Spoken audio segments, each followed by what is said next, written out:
मित्रांनो, नवीन वर्षात रोज एक माळ या मंत्राचा जप सुरू करा. हो मित्रांनो, नवीन वर्ष सुरू होणार आहे आणि 1 जानेवारीपासून बरेचसे लोक बऱ्याचशा गोष्टी करण्याच्या ठरवतात की मी हे करेन, मी ते करेन, मी असं करेन, मी तसं करेल, हे सुरू करेल, ते सुरू करेल.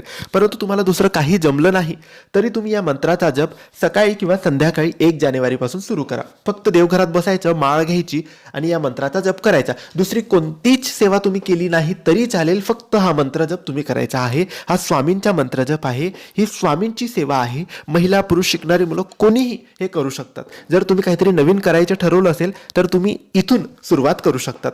हा मंत्र स्वामींचा आहे. हा मंत्र काही असा आहे: श्री अक्कलकोट स्वामी समर्थाय नमः. श्री अक्कलकोट स्वामी समर्थाय नमः. या मंत्राचा जप 108 वेळेस, म्हणजे संपूर्ण एक माळ तुम्ही सकाळी करा, संध्याकाळी करा, केव्हाही करा, पण 1 जानेवारीपासून नक्की ही सेवा अवश्य सुरू करा. श्री स्वामी समर्थ.